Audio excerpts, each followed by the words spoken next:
Mesdames et messieurs, bonjour. Nous avons reçu sur le plateau de L'Homme et son temps des personnalités sportives, culturelles, politiques. Aujourd'hui, nous avons le plaisir et l'honneur de recevoir un grand chef militaire, un général de l'armée congolaise, un de ces rares officiers militaires congolais sortis de la prestigieuse école spéciale militaire de Saint-Cyr. Notre invité a la réputation d'homme brillant, élégant. Ses compatriotes parlent de lui avec déférence. Notre illustre invité de ce jour est le général Joseph Nyombela Mambula. Général Joseph Nyombela, bonjour. Bonjour Yolène.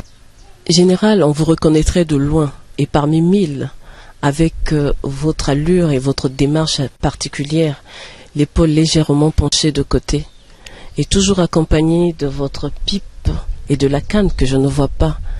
D'où tirez-vous tout cela? C'est tout un personnage. C'est tout un personnage, mais qui est en fait la conjonction d'un certain nombre de considérations à valeur historique, en fait, il faut dire. La canne, c'est une canne que j'ai héritée de mon grand-père. Quant à la pipe, c'est une longue histoire qui a commencé dès le début de ma carrière. Parce que pendant longtemps, ce qui ressortait beaucoup plus de ce qui se disait me concernant, c'était ma jeunesse.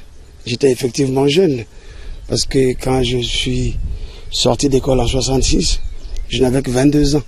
Et j'étais déjà officier, ce qui n'était pas très courant à l'époque. Mais dans les années qui ont suivi, chaque fois qu'il fallait une affectation, une promotion, une nomination et tout, l'argument contraire qui sortait, c'était qu'il était trop jeune. Il était volage, léger, instable, inconstant, et je ne sais pas quoi encore. Alors, pour ajouter quelque chose, une touche de sérieux, j'ai commencé à prendre la pipe, en espérant que cela me veillerait un petit peu, mais sans tabac. Mais beaucoup plus tard, dans les années 70, c'est là que j'ai commencé à mettre du tabac dedans, en recherchant à me concentrer. Et c'était précisément au moment où j'ai commencé à faire mes études supérieures en Union soviétique. Et les modèles ne manquaient pas, par exemple Staline. Et depuis, j'ai ma pipe, mais je fume du tabac dedans, jusqu'aujourd'hui. Que de qualificatifs, général. Pour mieux vous connaître, pouvez-vous vous présenter tout en remontant votre arbre généalogique jusqu'à l'ascendant de votre choix?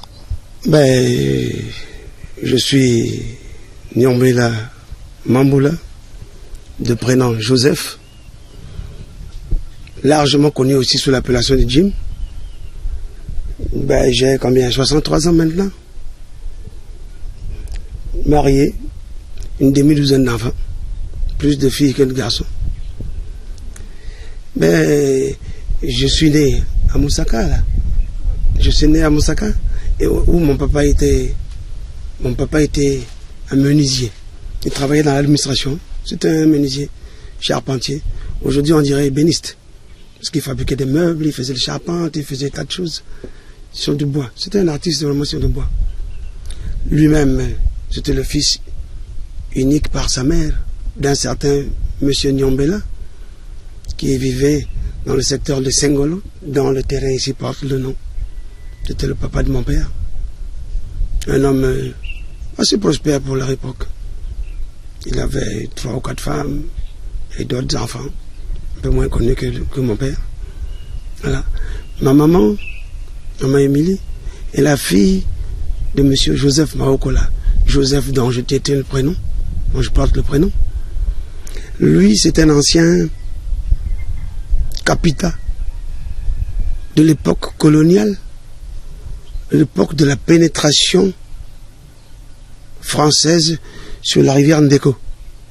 Et c'était un des chefs des supplétifs militaires qui ont conquis, parce qu'effectivement il y avait des combats, qui ont conquis cet axe jusqu'à Bokwele, en partant depuis l'embouchure, là-bas sur le fleuve Congo. Et c'était mon grand-père, Maokola. Lui, quand il a terminé le service sous les ordres d'un blanc administrateur colonial, que chez nous on avait baptisé Bongenda. Ceux qui sont anciens aujourd'hui le connaissent, en savent quelque chose. C'est là qu'il est revenu au pays. Il a épousé nos grand-mères, dont la mienne bien sûr, la mère de ma maman, Cécile Bamenguelabe. Et il en a eu plusieurs enfants. Et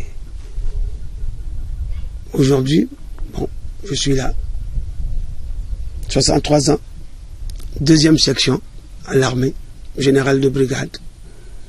Et puis voilà, je suis à votre disposition. Votre grand-père était capitaine. C'est quoi un capitaine? Un capitaine, c'est un gradé. C'était un gradé dans une équipe qui avait une tâche particulière. Pour la circonstance, lui, il était gradé dans une équipe militaire. C'est eux qui ont combattu pour permettre à la France de pénétrer cette partie de la région qu'on appelait, du département qu'on appelait la Likwala-Moussaka, et précisément sur l'axe de l'Andeko. Il passe par Boulou, Sengolo et Boyokobiri jusqu'à Bokwele. Général, vous êtes né à Moussaka. Pouvez-vous nous parler ou nous situer Moussaka et nous parler de votre enfance là-bas? Oui, oui. Moussaka, c'est une localité qui grandit beaucoup.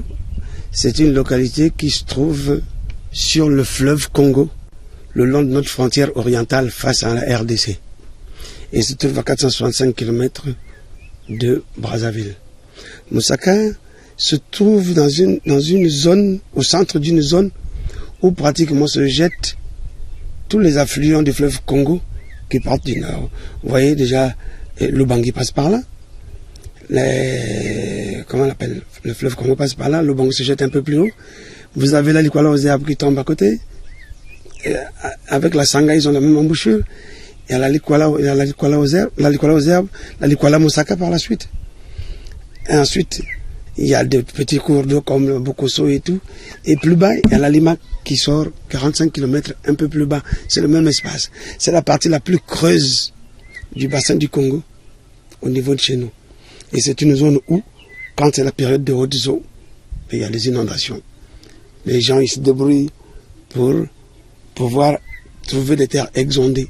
Et c'est comme ça que l'habitat aussi y est caractéristique. Vous voyez, la terre, un remblaiement de terre comme ça, et au-dessus, on construit son habitation. Depuis qu'on a commencé à envoyer la drague pour remblayer là-bas, ça apparaît moins, mais c'est ça qui est caractéristique. Les quartiers qui ne sont pas encore remblayés, ils sont comme ça. Vous avez de la terre surélevée et la maison est construite dessus. L'imagerie populaire, pendant longtemps, a parlé de maisons psychopilotées à Moussaka. Il n'y en a aucune. Vous pouvez y aller, il n'y en a aucune. Les gens n'ont pas la tradition de construire des maisons psychopilotées. Mais par contre, on relève le niveau du sol pour la superficie dont on a besoin et on construit sa maison dessus. Et puis, généralement, la pirogue n'est pas loin. Et le travail qu'on fait là-bas, en grande partie, c'est le travail de la pêche.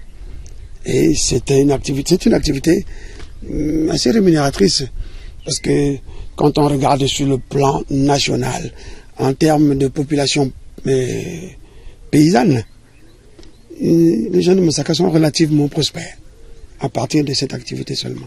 Et les gens y vivent bien. Quand il y a des inondations, il n'y a pas mort d'homme.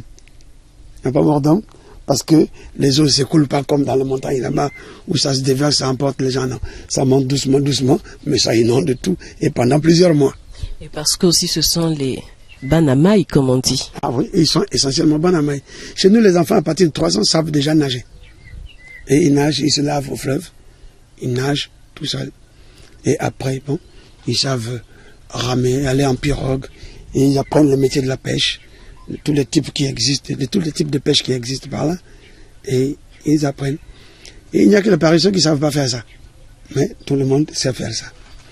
Vous m'avez posé la question de savoir ce que je faisais moi pendant mon enfance. Oui, pendant mon enfance, comme mon papa était un agent de l'État, un agent de l'administration, je n'avais pas la même existence que les autres qui étaient fils de paysans, de pêcheurs et tout. Bon, j'allais à l'école. J'allais à l'école, un peu comme tout le monde. Mais j'allais pas beaucoup pêcher. Mais je n'allais pêcher que pendant les grandes vacances, quand je rejoignais ma grand-mère à Sengolo, à une quinzaine de kilomètres. Et là, on pêchait au hameçon, ou on pêchait à l'épervier, ou on participait au locala, cette espèce de natte de clôture qu'on fait en enserre un tas de roseaux. Et puis, il fallait découper les roseaux là et resserrer l'espace libéré jusqu'à ce qu'il reste juste un petit espace où maintenant on attrape facilement les poissons. Je participais à ce type de pêche. Mais la pêche au grand fleuve, je n'ai pas pratiqué ça. Mais j'avais une enfance tout à fait heureuse entre mon père et mes deux grands-mères, parce qu'elles étaient toutes vivantes. Général, avez-vous été initié dans votre Mosaka natal à un rite traditionnel quelconque? Ah oui, j'ai été initié au rite de Bototele. Bototele, en zone Moshi on dit Otwere. En fait, c'est une espèce de philosophie dont le fondement principal est la recherche de la sagesse. Mais comme activité annexe, c'est la gestion de la localité. C'est ainsi, le Totele, on a besoin de lui quand il y a des contentieux, des problèmes à régler. Mais on a besoin de lui aussi quand il y a des mariages. On a besoin de lui aussi quand il y a des conseils de famille, en cas de maladie ou en cas de mort d'homme. Le Totele, c'est l'homme qui sait ce qu'il faut faire quand il faut régler ces types de problèmes-là. Mais ça a de secrets, d'abord les rites d'initiation, ça a de secrets les activités au niveau élevé, parce que là-bas aussi il y a une espèce de graduation. Il y a des grades là-bas, et les gens qui sont les plus élevés en grade là, et quand ils ont leur rite, et ça ne se fait pas en public, et ils ont leurs interdits, ils ont leurs devoirs, ils ont leurs pratiques, ils ont leurs mœurs. Mais c'est une dimension supérieure dans la formation de l'homme, dans l'exposition de l'homme. Et nous pensons que généralement, ceux qui en bénéficient, ceux qui se sont développés, qui ont avancé dans cette hiérarchie, ont quelque chose de plus par rapport aux autres qui n'en ont pas. Mais votre initiation générale, s'est-elle faite totalement ou en partie? Non, vous savez, elle a commencé d'ailleurs de façon un peu, je dirais, accidentelle. Parce que vous savez, ils ont des instruments là, des espèces de balais, avec des gros pommeaux, cerclés de bagues en cuivre, comme ça, là, qui ne sont pas permis aux non-initiés. Mais j'avais une enfance assez turbulente. Je suis venu de chez mon père, et quand j'arrive chez mon grand-père, qui lui était un grand notable, c'était un grand dignitaire dans le Bototele, là, et il y avait donc une réunion, ou je sais pas, un conseil, et les balais là étaient là. Je suis arrivé, les balais étaient contre le mur, moi j'arrive, et puis je me jette sur le premier balai, et je me tourne vers eux, et heureusement que c'était mon grand-père qui présidait cette affaire. Sinon c'est des problèmes extrêmement dangereux. Et c'est là qu'on m'a attrapé, et on m'a amené derrière la maison, on a improvisé une espèce de tout fermé, et c'est là que j'ai été initié. Mais je devais avoir 8 ans à peu près. C'est tout. Et ma formation n'a pas pu aller très loin, parce que j'ai quitté Mosaka relativement tôt. J'avais 11 ans quand je suis parti de Mosaka. Je suis allé à Fort-Roussé, et depuis, je suis venu à Brazzaville. De Brazzaville, je suis parti à et je ne suis revenu que très tard, beaucoup d'années après. C'est bien que je n'ai pas eu la possibilité d'approfondir. Mais maintenant que je suis plus libre, et il m'arrive de participer à un certain nombre d'activités, et depuis j'ai recommencé à apprendre. Ma formation se poursuit. En général, les habitants de Mosaka ont depuis la nuit des temps la réputation d'être des bons pêcheurs. Or, votre père fut en quelque sorte un commis parce qu'il était charpentier, il a travaillé dans l'administration. Est-ce qu'en tant qu'enfant, à cette époque, vous vous sentiez supérieur aux enfants des pêcheurs? Supérieur? Non, pas spécialement. J'étais un peu mieux loti, mais je ne me sentais pas supérieur. C'est bizarre, je crois que c'est une question de nature et d'éducation. Je n'ai jamais eu à faire ressortir ce que je pouvais avoir en plus par rapport à mes autres à mes camarades de même âge ou de même basse-cour. Non, non, j'avais beaucoup d'avantages. Mon papa avait un statut un peu privilégié, il faut dire. J'allais à l'école, j'avais une chemise, j'avais une culotte. Mais je connais plein de camarades aussi qui allaient en Likinza à l'école, en Linganda. Hein, qui allaient en Linganda à l'école parce qu'ils n'avaient pas les mêmes possibilités. Mais ça ne nous conférait rien de bien particulier. En tout cas, pour ce qui est de mon frère et moi, on n'a jamais fait ressortir quoi que ce soit qui ait pu marquer une différence particulière de considération face aux autres. Vous parlez de Likinza ou de Lingwanda, c'est quel genre de tenue en général? Vous savez, lorsque vous avez une espèce de ficelle qui passe autour de la taille et une espèce de bande qui est accrochée par devant, passe entre les jambes et ressort par derrière, c'est ça là qu'on appelle Likinza ou Lingwanda. Et à l'époque où nous étions des gamins, il y avait beaucoup de gens qui n'avaient que ça comme vêtement. Mais c'est déjà l'histoire ancienne, c'est ancien. Voilà. L'époque coloniale à laquelle vous appartenez, mon général, a été qualifiée par nombreux devant ce micro de barbare. On parle même de l'indigénat. Est-ce que vous confirmez cela? Oui. L'indigénat, c'était le statut de tous les gens, de tous les peuples coloniaux. C'est bien que même là-bas chez nous, à Moussaka, on n'y a pas échappé. Bon, il y avait, on peut considérer comme barbare ce système de travail qu'on appelait les travaux forcés. Pas les travaux forcés de la prison, non. Les travaux forcés où on vous faisait travailler à la chicotte. Bon, les gens de Moussaka, il faut dire, ils ont généralement mal supporté ça. Et chaque fois qu'ils ont eu la possibilité de s'exprimer, ils l'ont fait et ils ont combattu ça. Je vais vous donner seulement deux exemples. Le premier exemple, c'est le système de la pagaie. On disait Simbakai. Le milicien arrivait avec son chéchia rouge, il disait Simbakai. Parce que pour aller à Lukulela, ou aller à Foroussé, ou aller à Bokwele, ou à Libala, ou Makenenge, l'administrateur n'avait pas de moteur hors bord, n'avait pas de bateau, on allait à la pagaie. Mais il fallait des rameurs, des pagailleurs. Et les pagailleurs, ils les prenaient dans le village. C'est pas que on vous disait que bon, demain on va partir, non. Le milicien arrive le matin, il attrape tous les gens valides qu'il rencontre dans la rue, là, tu attrapes ta pagaie, Simbakai, et on part. Et on t'amène, et tu vas ramer comme ça jusqu'à Ouando. Parfois ça fait, je sais pas, 3, 4 jours, 5 jours en chemin. Et retour pour accompagner l'administrateur blanc. Et c'était tellement contraignant, et puis c'était tellement humiliant que quand on a commencé à avoir des gens qui étaient députés ou je sais pas quoi, conseillers au truc de l'AF là, non, c'était l'un des problèmes sur lesquels ils se bagarraient. Ils se battaient pour l'annulation, pour la liquidation de ce phénomène-là. Le deuxième exemple, mais là, ils ont trouvé une formule traditionnelle pour régler ça. Vous savez, à partir de Sengolo, Moussaka, c'est une zone marécageuse.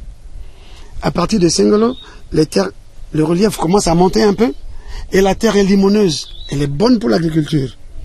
Si bien que pendant les saisons sèches, si on faisait les cultures à cycle court, non, ça pouvait donner de belles cultures. Mais le blanc a décidé d'y planter le coton et le cacao.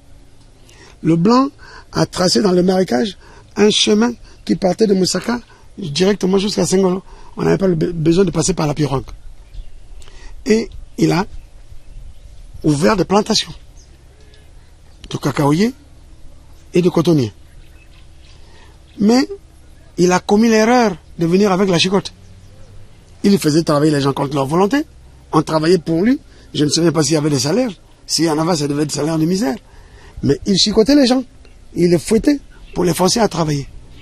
Alors, tu vois ce vieux dans le village qui a 2 ou 3 femmes, des enfants d'un certain âge, qui sont généralement nombreux.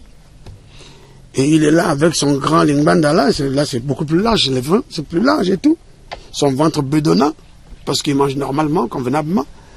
Et vous le chicotez devant les enfants, devant les femmes, pour lui faire planter le coton ou le cacao qui ne lui appartiennent pas. Ils ont trouvé une formule à eux. Ils se sont concertés entre vieux. Et puis ils ont planté je ne sais pas quoi là-bas. les plantations se sont desséchées. Et c'était leur manière à eux de combattre cette forme de travaux forcés que le blanc avait apporté dans le cadre de sa colonisation et dans le cadre de notre indigénat. Tout à l'heure, mon général, en répondant à ma collègue, vous aviez parlé de votre initiation forcée pour entrave à la tradition en tenant ce balai, et vous étiez dirigé vers un notable qui, pour vous, heureusement, était votre grand-père. Que représentait ce balai, mon général? Oh, c'est un instrument. C'est comme les Blancs, ils portent le sceptre quand ils ont le pouvoir. Les rois, ils ont toujours quelque chose là. On appelle ça le sceptre, une espèce de canne. Mais lorsque le Totelé doit prendre la parole pour intervenir, il tient ce balai. Il doit l'avoir en main. Et quand il l'a en main, il incarne l'autorité, il incarne le pouvoir, mais il incarne aussi la justice. Et il représente la loi. Et il peut arriver que dans une collectivité, il y ait un contentieux grave qui oppose des groupes de gens ou de personnes individuellement parlant. Mais lorsque le Totelé, il vient s'interposer avec ce balai, cet instrument en main, il est entendu par chacun qu'il ne peut pas transgresser. Ils doivent s'arrêter. Surtout si on le pose par terre, puis on dit, si vous voulez passer, passez. Mais personne, généralement, ne le fait. Parce que le type qui le fait a transgressé et ça a généralement une grande conséquence. Mais c'est un instrument de pouvoir, de la loi et de la gestion des collectivités. Je m'intéresse à votre initiation en partie. Sur quoi est-elle basée? Étiez-vous enterré jusqu'au cou? Êtes-vous allé à la chasse à la panthère avec des anciens? Elle s'est faite comment exactement? Bon, non, c'est pas des choses comme ça. C'est pas des choses comme ça. De toute façon, au stade où je me suis arrêté, on n'en était pas encore là. On n'en était pas. Et puis, il n'en a jamais été. Mais ce qui est vrai, le fondement principal du Botetelé, c'est une philosophie. Qui dit philosophie, dit recherche de la sagesse et le triomphe de la sagesse, le triomphe du droit et le triomphe de la paix. Vous remarquerez, même parmi ceux de nos camarades, responsables politiques ou administratifs, ou personnalités de tous les gens qu'il y a ici, vous regarderez leur manière d'aborder les problèmes, elle est généralement différente de celle des autres qui ne l'ont pas. Ici, même chez nous, à Brazzaville, vous le regardez, avec tout ce que notre pays a connu comme problèmes divers, regardez seulement, observez, vous reconnaîtrez celui qui a un fond de Botetelé et celui qui n'en a pas. Ça se sent. Général, nombreux sont les jeunes qui ont contribué au départ du colon. Quelle a été votre part de contribution? C'est une question assez surprenante. Les gens qui ont contribué au départ du colon, bon, mais des gens qui ont commencé à se former pour avoir une vision de la société dans notre pays qui soit différente de celle de la colonisation et de l'époque coloniale. Mais nous n'étions pas encore arrivés au stade où on contribue au départ du colon. Personne n'a contribué au départ du colon chez nous. Moi, je n'ai pas participé à une affaire comme ça. Je ne connais personne aussi, parce qu'en ces années-là, moi aussi, je commençais à devenir un peu grand. J'avais déjà 15-16 ans. Je voyais déjà. Quand l'indépendance est arrivée, j'avais 16 ans. Et donc, je pouvais voir qui c'est qui faisait. Mais on se souvient des grenouillages des jeunesses communistes, choses comme ça. Mais c'était encore des balbutiements et c'était des cercles encore très fermés. Il n'y avait pas encore une action contre la présence de l'administration coloniale. Il n'y en avait pas. Si quelqu'un a dit comme ça, je crois que c'est un lapsus, ou c'est des mots qu'il a un peu mal agencés. En réalité, plus tard, vous verrez que, d'abord, c'est pas compliqué en 58. Lorsque on a demandé si nous on voulait être indépendants, qu'on le dise. Si on ne voulait pas être indépendant, qu'on le dise aussi. Il y avait la formule de la communauté. Mais au Congo, on a massivement voté ici pour le maintien dans le cadre de la communauté. Il n'y a d'ailleurs que la Guinée tout seul qui a voté pour ça. Je me souviens toujours d'un vieux que j'ai rencontré à la rue Yaoundé. Nous, on était déjà un petit peu légèrement excités là. On disait, tiens, il faut qu'on soit indépendant. Il lui a dit, mais est-ce que vous savez fabriquer même l'aiguille? Et quand il a dit comme ça, nous, on était désarmés parce que je me dis, s'il faut attendre de fabriquer l'aiguille, on n'arriverait jamais. Mais le problème, c'est que vous savez, à l'époque, nous étions déjà dans les classes de 3e, dans les classes de seconde, dans les classes de première. On lisait Rousseau, on lisait Voltaire, on lisait... on commençait à avoir déjà les nouvelles de Cuba, les pays avancés comme ça, comme le Ghana, dans ces domaines-là. On commençait à avoir ça. Et ça commençait à nous donner des idées nouvelles, mais qui n'avaient pas encore pris corps dans le courant de la pensée globale dans notre pays. Donc on était encore loin de devoir prendre position, jeune ou vieux, pour l'indépendance dans ces années avant l'indépendance. Mais avec du recul général, croyez-vous que les Congolais étaient prêts à prendre en main leur destin? Si oui, comment? Et sinon, pourquoi? Je dirais, toujours avec du recul, que le désir pouvait peut-être s'exprimer justement de prendre le destin en main, mais être prêt, je crois que ce serait prétentieux de dire qu'on était prêt. On n'était pas prêt. J'ai dit tout à l'heure que les idées de liberté, d'indépendance, les idées de souveraineté et tout ça étaient encore au stade du balbutiement au niveau de chez nous. C'était encore au stade du balbutiement. Mais le problème, nous sommes arrivés quand même à l'indépendance. Vous pouvez vous demander comment nous sommes arrivés à l'indépendance? Nous sommes arrivés à l'indépendance. Nous sommes arrivés à l'indépendance, c'est parce que la France a décidé de donner ou d'accorder l'indépendance aux anciens territoires coloniaux qu'il avait en Afrique. Mais c'est parti de quoi? C'est parti des guerres mondiales. Déjà à la Première Guerre mondiale, on a eu besoin des forces des tirailleurs. Pendant la Deuxième Guerre mondiale, il y a eu des hommes qui sont partis de tous les territoires de l'Union française, d'Asie, d'Afrique du Nord, d'Afrique noire, et certainement d'Océanie aussi, et qui ont participé à la guerre, qui ont contribué à la libération de la France. Et en participant à la libération de la France, ils ont vécu un certain nombre d'années parmi les Français. Ils ont eu des contacts nouveaux. Ils ont eu des idées nouvelles. Et puis, c'est à partir de ce moment que les plus avancés se sont dit, mais pourquoi on ne libérerait pas notre propre pays? Nous venons de libérer la France. Et c'est ainsi que la guerre a commencé en Indochine. La guerre a commencé en Indochine. Et en Indochine, les gens qui dirigeaient cette guerre, beaucoup étaient les gens qui avaient combattu en Europe pour la libération de la France. Mais en Indochine, il y a eu et des gens de l'Afrique du Nord et des gens de l'Afrique noire qui étaient là-bas, en Indochine. Et c'est ainsi que, à partir de 1954, le 1er novembre, en Algérie, ça a commencé. La guerre d'indépendance. Elle a duré jusqu'en 62.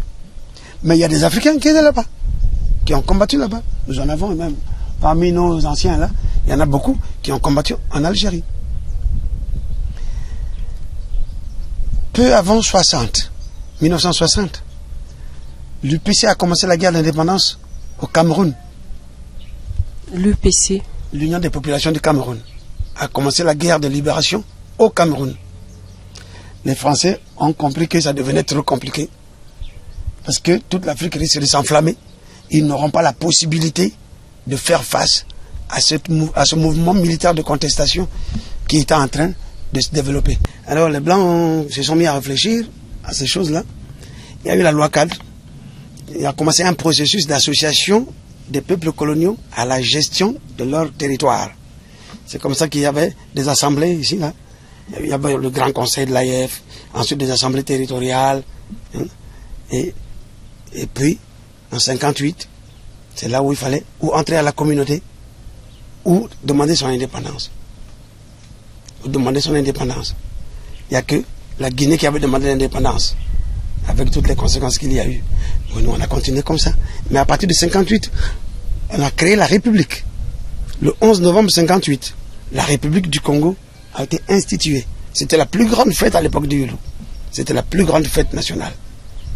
Et en 1960, ils se sont mis à donner l'indépendance à tous les pays africains. Les Camerounais ont pris l'indépendance le 1er janvier.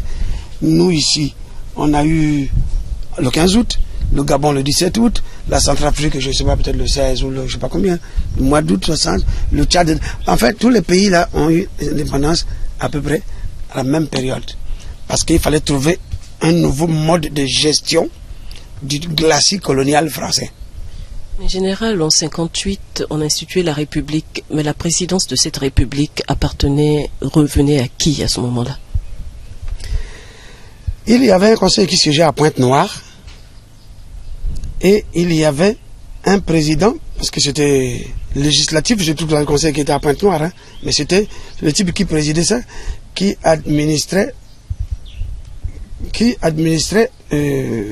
la partie congolaise en collaboration ou sous la coupe de l'autorité française.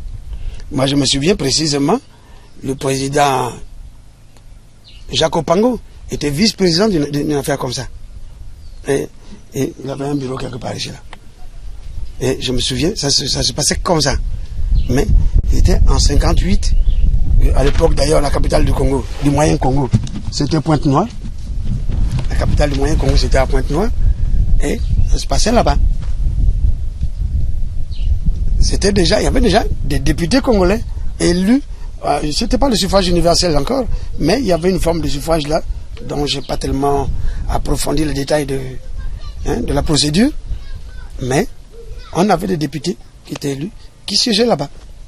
Et il y avait déjà des partis politiques qui étaient créés, le PPC, l'UDDA, le MSA, il y avait encore, je ne sais pas qui encore, d'autres encore, je ne sais pas. Mais les plus connus, c'était ceux que j'ai cités là.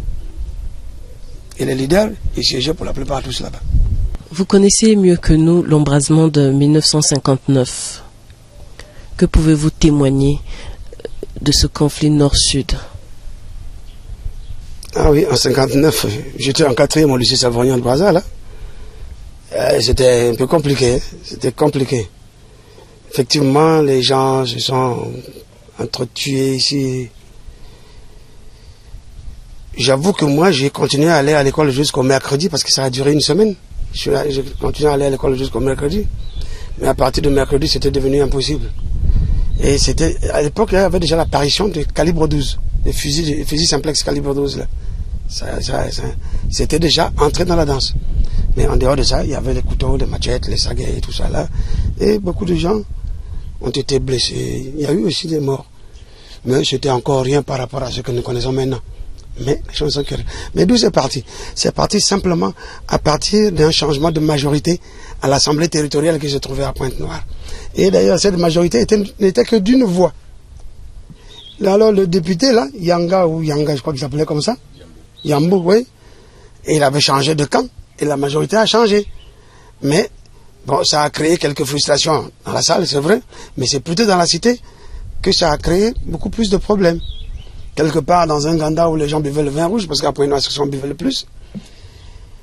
Les gens du sud se sont trouvés en contradiction avec un gars du nord, un gars du Kuala, de chez nous à Moussaka, là.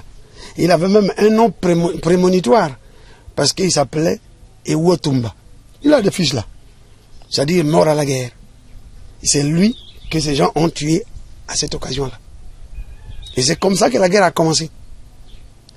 Alors, les gens du Nord ont commencé, se sont organisés pour aller faire des représailles, les autres ont résisté, et finalement, ça a commencé à Pointe-Noire, mais ça a eu plus d'envergure à Brazzaville, où c'était plus grand, où les populations étaient plus nombreuses, et il y a eu beaucoup plus de cas ici, des maisons incendiées et tout. Je sais bien qu'il y a beaucoup de populations qui ont émigré de façon définitive. Certains gars de Poule qui habitaient à Potopoto, qui avaient toujours vécu là, ou à Wenze, ont quitté, sont allés s'installer ou à Mangali, ou à Bakongo, et ils sont partis de cette histoire-là. Mais c'était déjà grave, parce que c'était déjà jamais vu. On n'avait jamais eu des histoires comme ça dans notre pays. Les Français avaient mobilisé les forces qui sont venues du Tchad et de Centrafrique pour apaiser la situation. À la fin de la semaine, c'était fini. Ça avait duré une semaine. Mais c'était pas encore des problèmes graves. C'était juste un type qui avait changé de camp. Et puis ça a été mal pris. En général, nous allons nous intéresser à votre vie scolaire. À quel âge partiez-vous à l'école pour la première fois? Moi, je suis allé à l'école à 5 ans et demi. Pendant que les autres y allaient à 7, 8, 10 ans parfois. Et quand nous étions au CE2, il y avait des gens qui avaient 19 ans, pendant que moi j'en avais 9. Mais je suis allé à 5 ans et demi à l'école de Moussaka, à l'école régionale de Moussaka. J'ai fait 6 ans là-bas, parce qu'on m'a fait répéter, on m'a ramené au CP1, alors que j'étais passé régulièrement au CP2. Mais le maître avait estimé qu'il y avait encore des lacunes, on m'a ramené au CP1. Et j'ai fait jusqu'au CM1 à Moussaka. Après, j'avais 11 ans, je crois, et j'étais parmi les plus jeunes de la classe. À l'époque où on a ouvert la classe de 7e à Fort-Ouzé. La classe de 7e, c'était le fondement du collège qu'ils ont aujourd'hui. Mais c'était aussi cette classe-là où on a regroupé tous les élèves des régions du nord du Congo qui étaient en âge d'entrer en 6e à 12 ans. Et nous étions 20. Donc j'ai fait une année à Fort-Ouzé. Avec, si vous voulez, je peux vous citer quelques camarades qui étaient avec moi. Le ministre Mboudoneza était avec moi, il venait d'Infondo. Et le docteur Aluna, qui est en France maintenant, et qui venait de la Lima-les-Finis, c'est-à-dire ce qu'on appelle aujourd'hui les plateaux, là. Les Germain Bayak, votre confrère, lui, il venait d'Infondo. Et ben, moi, je venais de Moussaka. La ministre Avemeka, Marie-Thérèse, venait de Makwa. On avait quelques femmes. Et jusque-là, les enseignants étaient des Congolais. Même si Mouzong était un Camerounais, mais il était ici, à l'époque on était tous des sujets coloniaux, donc ils travaillaient ici. Mais c'est quand nous sommes arrivés en 7e que nous étions pris en main par Madame Château, l'épouse du chef de secteur scolaire. Aujourd'hui vous direz quoi? Directeur régional ou départemental, voilà. Chef de secteur scolaire, Monsieur Château, c'est sa femme qui nous enseignait là-bas. Nous étions les plus jeunes. Nous étions hors de l'école régionale de Fort-Ouzé, où se trouvaient les gens qui étaient un peu plus âgés.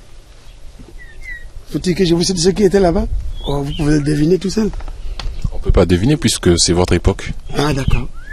Ben, je peux... Andongui Lucien était là-bas. Les Konzi Norbert qui était là-bas. Sassou Denis qui était là-bas. Au Boukangongo, Pierre Claver qui était là-bas. Ils étaient au CM2 avec Monsieur Issembe.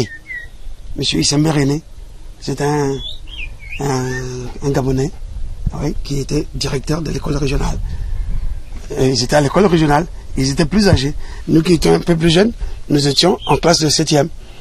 Et sur les 21 que nous étions, 10 sont pu entrer en 6e. Voilà. Les autres sont allés reprendre dans leur village.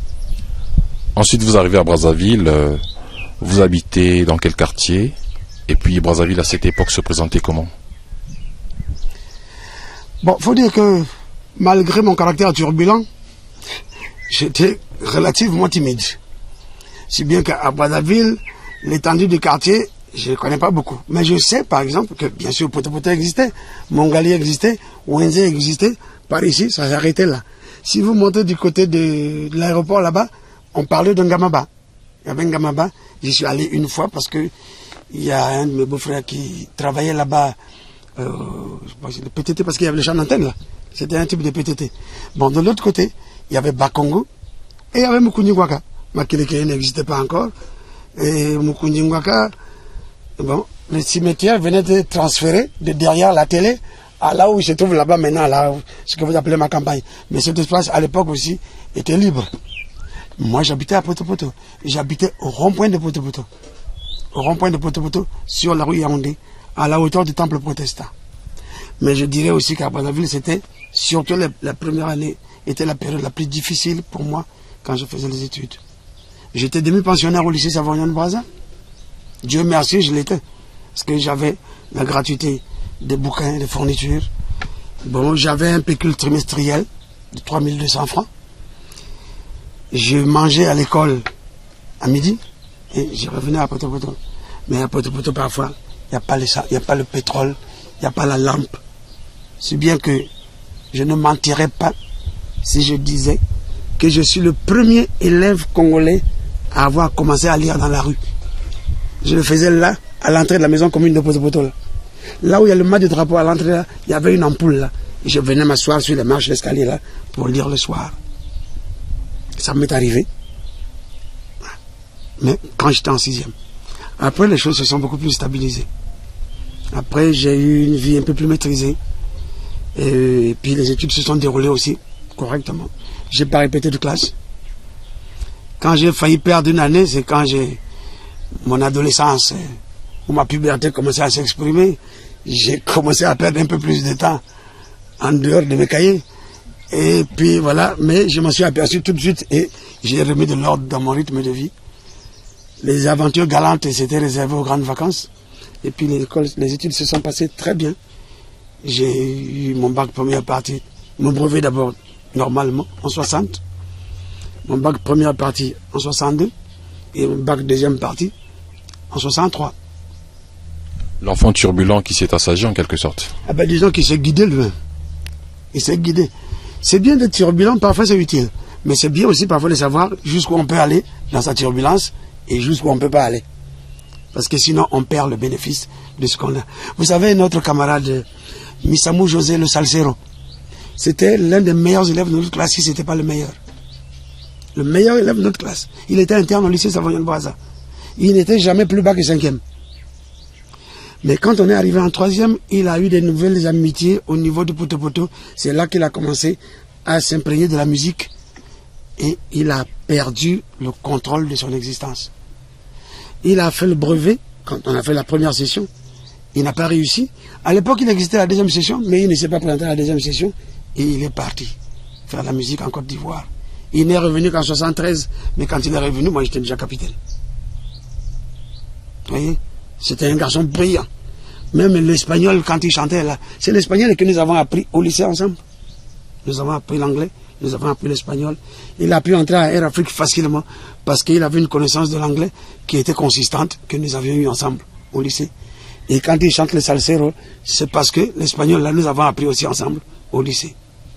Vous aviez par la suite choisi le métier des armes, précisément l'artillerie. Était-ce par vocation ? Ah, j'ai l'impression que oui. J'ai l'impression que oui. Parce que, vous savez, chez nous au village, on estime que l'enfant vient de l'eau. Et ma grand-mère m'avait dit un jour, toi, quand tu étais dans l'eau, tu étais déjà soldat. Mais, ça c'est ce que ma grand-mère m'avait dit. Mais moi-même, quand j'étais au lycée Savognin, j'avais déjà eu à plusieurs occasions la possibilité justement de ressentir mon penchant pour le métier des armes. Vous savez, à l'époque, il y avait les Français là, au camp du 15 août, là. À l'époque, ils appelaient ça le camp Tchad. Au stade d'Ornano, ils organisaient ce qu'on appelle la préparation militaire élémentaire et la préparation militaire supérieure. Nous, du lycée là-bas, quelques-uns, on est venus participer à ces formations-là. C'était un peu comme le truc des scouts là, mais c'était militaire. Et quand j'entre en classe de seconde, c'était en 60-61, on venait d'être indépendant. Il fallait créer l'armée congolaise. Il fallait trouver des cadres militaires. Et il n'y en avait pas parce que l'armée française ne nous a envoyé en héritage aucun officier. Tout le monde qui est venu de l'armée française était ou sous-officier ou plus bas. Et il fallait rapidement former des gens pour qu'ils deviennent officiers. Et on avait dit de sélectionner des gens qui avaient le brevet d'études et qu'on les envoie en formation accélérée en Algérie, de façon qu'ils reviennent. Et j'ai fait acte de candidature en 1961. Malheureusement, je n'avais que 17 ans. Et on ne m'a pas accepté. C'est là où je suis resté. Mais je suis allé volontairement à ce moment-là. Alors, c'est ainsi que j'ai dit, bon, écoutez, c'est pas compliqué, je continue. Les 18 ans, je les aurai bien un jour. Alors, je suis passé en première et je suis arrivé en terminale. Quand j'arrive en terminale, un jour, venant au lycée, par le portail des élèves, j'ai vu un grand poster sur fond bleu. On a montré un saint syrien noir à qui on faisait porter le shako, c'est-à-dire le képi là avec le plumet qui est dessus là. Oui. Alors, c'est là, je n'ai pas hésité, j'ai dit voilà mon chemin c'est celui-là. J'ai dit mon chemin c'est celui-là. Et c'est ainsi que dès que j'ai eu mon bac, j'ai fait acte de candidature à l'armée congolaise. Et là c'était déjà en 63. Mais pourquoi, général, à votre avis, votre grand-mère vous disait que vous étiez déjà militaire dans l'eau? Oh, je crois que c'était son interprétation à elle de mon caractère et de mon tempérament. Et elle dit, comme c'est depuis mon enfance que j'étais comme ça, donc certainement, c'est depuis le tréfonds des âges là-bas, là, que j'étais déjà militaire. Mais quant à ma grande sœur, j'ai une grande sœur là, elle a dit toujours, le métier des armes, c'était notre métier. Notre grand-père a commencé par là, avant de venir épouser nos grands-mères. Vous voyez, donc, c'est un peu comme la continuation de cela. Et bon, ben, quand j'ai préparé quand j'ai fini, j'ai eu mon bac, je me suis présenté à l'armée, on a passé les tests là, les visites médicales et tout. Je devais d'ailleurs partir avec le colonel Matingo Godefroy. Mais lui, il avait été déclaré inapte parce qu'il a une petite infirmité ici au doigt. Et cette fois-là, on l'avait refusé. Mais on le prendra l'année suivante. Voilà. Donc, je ne suis pas allé à l'armée pour fuir le chômage. Je ne suis pas allé à l'armée poussé par les autres ou parce que j'étais indiscipliné, on m'a envoyé pour me discipliner. Non. Je suis allé parce que c'était mon propre désir, c'était ma vocation la plus profonde. C'est celle où j'ai eu aussi la possibilité de m'exprimer le mieux.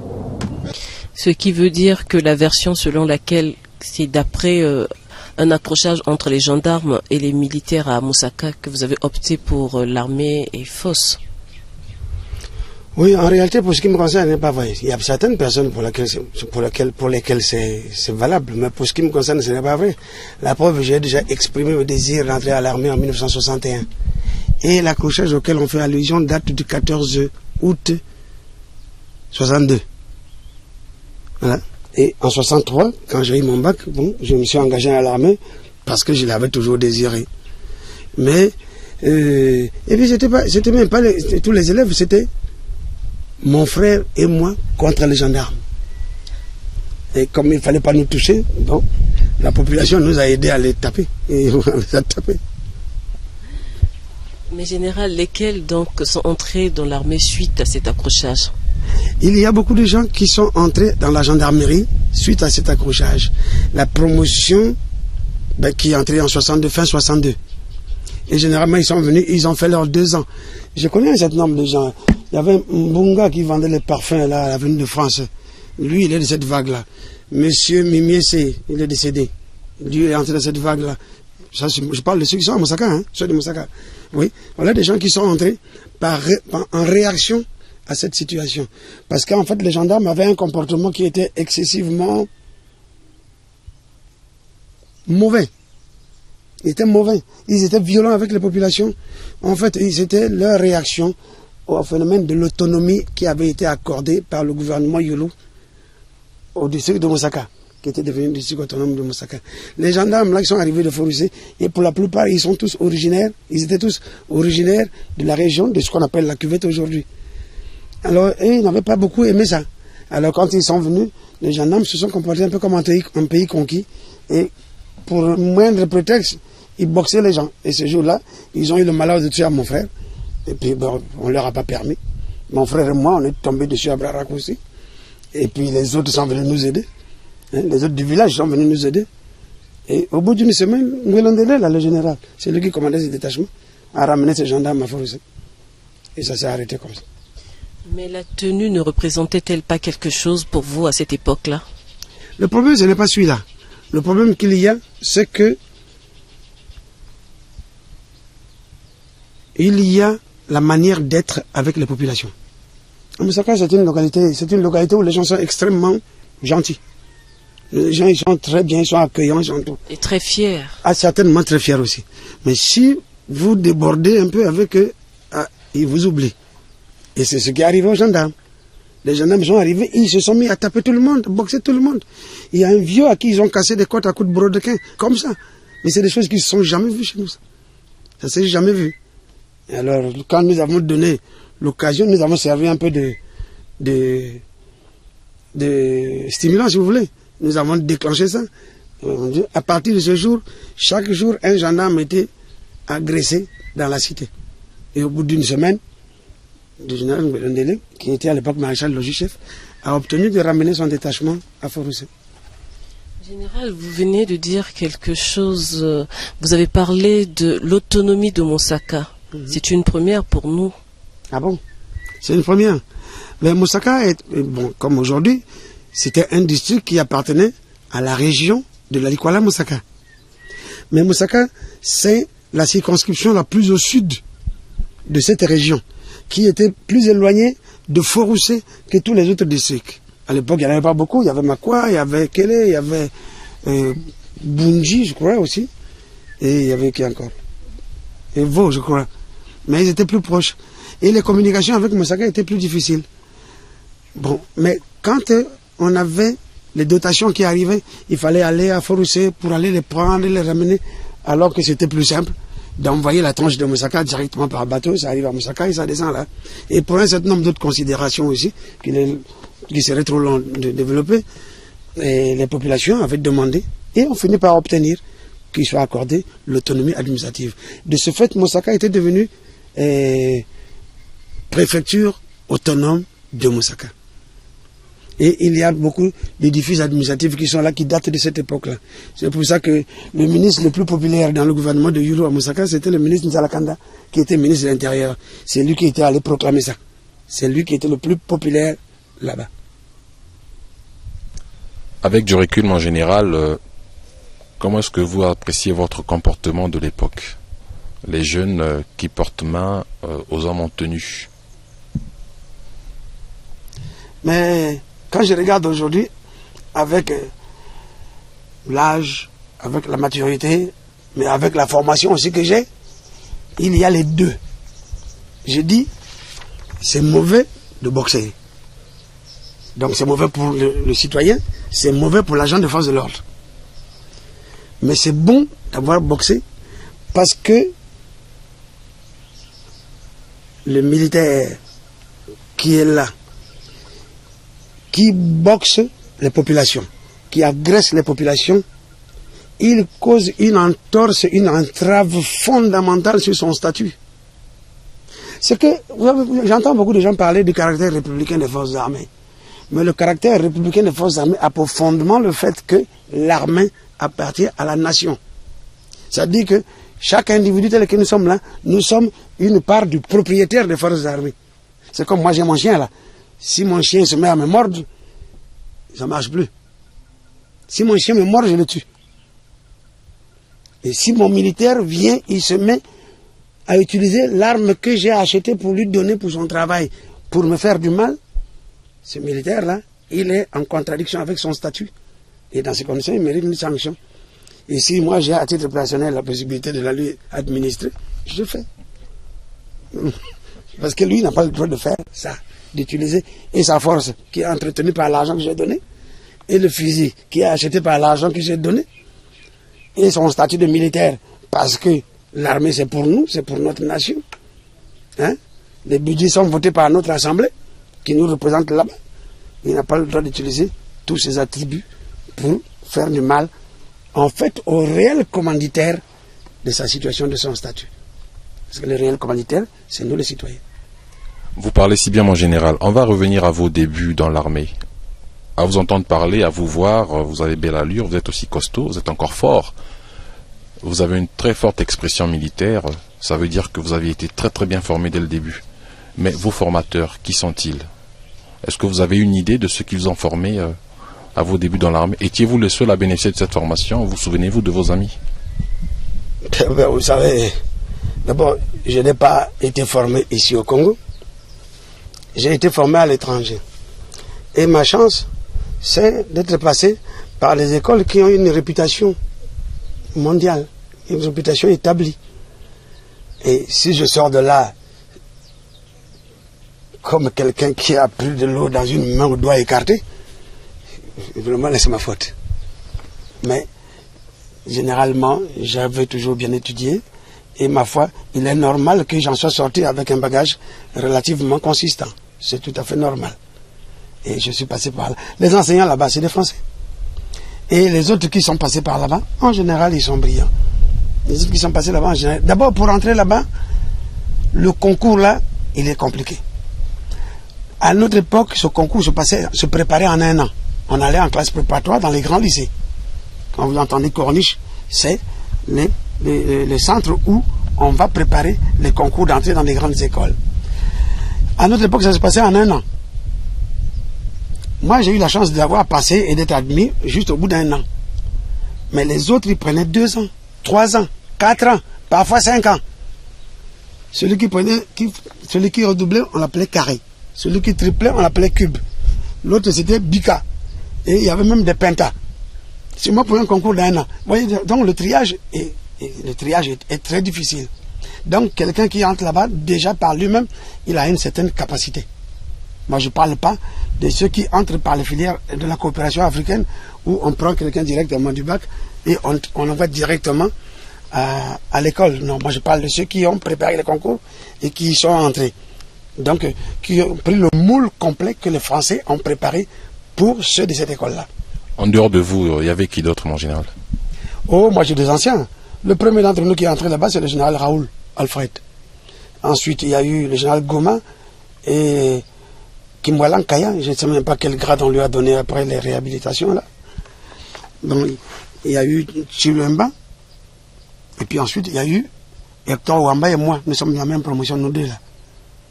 Mais Hector Wamba, il est décédé. Voilà. Bon, maintenant après il y a plein de jeunes qui sont là. Quand on fait, parce que nous avons ici une amicale, quand on se retrouve là, il y a plein de jeunes maintenant. Mais c'est pas encore suffisant. Je trouve que c'est pas encore suffisant. Mais par contre, je déplore une tendance un peu à la facilité, à utiliser les procédures de facilité qu'on fait pour les Africains. Là, parce que parfois, c'est pas, vous savez, les conditions de nos pays là, parfois, c'est pas les gens les plus armés qu'on envoie là-bas. Et finalement, à la sortie, on peut rater certains objectifs. C'est pas bien. C'est une bonne école qui a une réputation à soutenir. On y met plein d'argent. Le pays paye cher. Il faut qu'on sélectionne bien les gens qu'on y envoie et en dire vrai, en entière satisfaction. En général, nous allons parler politique, en commençant par l'époque Youlou. Nous savons que le président Youlou ne dure que 3 ans à la magistrature suprême, et suite à l'insurrection des révolutionnaires ou des rouges, il est écarté, contraint à la démission. Cependant, en l'écartant, il est traité, lui et toute sa bande, de voleurs. Avait-on besoin de l'écarter en les traitant tous de voleurs? Le président Youlou a été renversé en 1963, oui, par une insurrection populaire, le 15 août 1963. Avait-il volé, lui et sa bande? Je dirais non, parce que jamais, ils n'ont pas les mêmes problèmes que nous. Et c'est pour ça que, et là, pour le moment, ils ne sont pas encore associés au problème du monde d'eau de la Raymond. Quelles sont les satisfactions majeures de votre passage à l'armée? Il y en a une qui est indiscutable, c'est que venant à l'armée ou me trouvant à l'armée, je me suis trouvé en conformité avec ma vocation et mes sensations profondes personnelles. Ça, c'est la première. La deuxième, c'est que malgré le temps assez limité que j'ai passé dans les forces armées, j'ai fait quand même un certain nombre de choses qui ont permis de laisser des traces. Si quand je prends sur le plan professionnel, dans l'ensemble, je trouve aujourd'hui des gens qui, 35 ans après, se souviennent de moi en bien et me considèrent toujours comme étant leur chef, malgré que je sois parti, revenu, reparti, et ainsi de suite. Mais je regarde aussi, parmi les jeunes officiers que j'ai reçus en charge et que j'ai eu à encadrer, beaucoup ont fait carrière. Beaucoup ont fait du chemin et il y en a déjà pas mal qui sont au sommité de la hiérarchie militaire. Tous les autres sont au minimum des colonels de grade. Et ça, ce n'est pas donné à tout le monde. Et c'est pour ça que je suis content. Je suis content et je regrette seulement de ne pas avoir eu la totalité de mon temps à le faire. J'aurais eu des résultats encore beaucoup plus vastes. J'ai eu que cela, mais c'est quand même pas mal. Mesdames et messieurs, comme vous l'avez constaté, nous avons une fois de plus changé de décor. Le soleil en ce moment s'en va couchant. Cela nous a obligés, pour des raisons de commodité cinématographique, de changer encore de décor. Général, vous êtes artilleur. Pourquoi avez-vous choisi l'artillerie? Vous auriez pu être parachutiste. Vous avez tout à fait raison. Quand j'ai terminé à Saint-Cyr, il fallait choisir une spécialité. Moi, du plus profond de mon cœur, je voulais être parachutiste. Mais malheureusement, quand Brazzaville a répondu aux propositions que j'avais faites, à Brazzaville, on a décidé que je fasse artillerie de campagne. Parce que, en réalité, il n'avait aucun officier d'artillerie formé jusqu'à cette date-là. Et comme ils m'ont eu et que j'avais un profil de scientifique, ils m'ont envoyé faire des études d'artillerie. Et c'est comme ça que je suis devenu artilleur. Mais je suis en même temps parachutiste. Mais qu'est-ce qu'un artilleur, général? Ah, un artilleur, c'est quelqu'un qui utilise les moyens de feu les plus puissants que l'armée de terre puisse utiliser en dehors de la bombe atomique. Et encore même la bombe atomique, quand elle n'est pas portée par les avions et par les sous-marins et les bateaux, elle est portée par l'artillerie. C'est l'artillerie, toujours l'artillerie. Mais c'est les gens qui ont la possibilité de donner leur appui feu pour que ceux qui ont une mission d'offensive ou de défense, puissent affaiblir l'ennemi afin qu'il puisse agir. Et c'est une tâche tout à fait centrale dans la manœuvre, dans le mouvement de force et dans leur emploi. Dites-nous, mon général, si votre carrière militaire était à refaire, accepteriez-vous cela? Je ne sais pas. Dieu merci, une vie humaine tout court ne peut pas permettre de refaire ça 36 fois. Mais le problème qu'il y a avec ces choses-là, c'est comme dans le mariage. On ne va pas faire une consultation avant d'aller contracter un mariage pour savoir si la femme sera bonne ou pas et si la carrière sera bonne ou pas. Mais j'avoue que si je n'avais pas suffisamment d'atouts par moi-même, je ne serais jamais arrivé au stade où je suis arrivé avec toutes les difficultés que j'ai rencontrées pendant le parcours. C'est pour ça que je me contenterai d'une fois et puis ça suffit. Un conseil à prodiguer à tous ceux qui voudraient, à tous ces jeunes qui vous suivent et qui voudraient embrasser la carrière militaire et surtout l'artillerie, comme vous. Oui, l'artillerie, ou comme les autres filières, ou l'armée tout court, c'est un métier.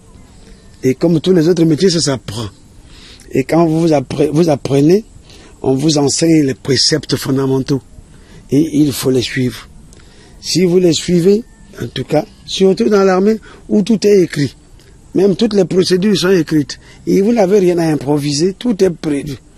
Et tout est prévu, tout est écrit. Et là où on vous enseigne, on vous force à apprendre ça. Quand vous avez bien appris, vous savez. Alors ce que je conseille, c'est que d'abord, dans un premier temps, qu'on apprenne bien. Et dans un deuxième temps, qu'on applique bien ce qui a été appris. Et que l'armée soit gérée selon les lois et selon les normes. Et que tout le monde en tire parti, notamment la nation, qui est le véritable propriétaire des forces armées. Merci, mon général. Je vous remercie, moi aussi. Mesdames et messieurs, nous sommes arrivés à la fin de cette émission. Vous venez de suivre un grand chef de notre armée, de l'armée congolaise, un Saint-Cyrien, le général Joseph Nyombela Mambula, qui a bien voulu nous recevoir chez lui à Saint-Golo-sur-Diri, où nous avons passé toute une journée. Nous le remercions pour son hospitalité et nous vous disons aussi merci de votre patience, merci de nous avoir suivis et merci d'avoir pu partager avec nous le parcours du grand général de l'armée congolaise. Merci encore et au revoir. Au revoir, madame. Au revoir, général.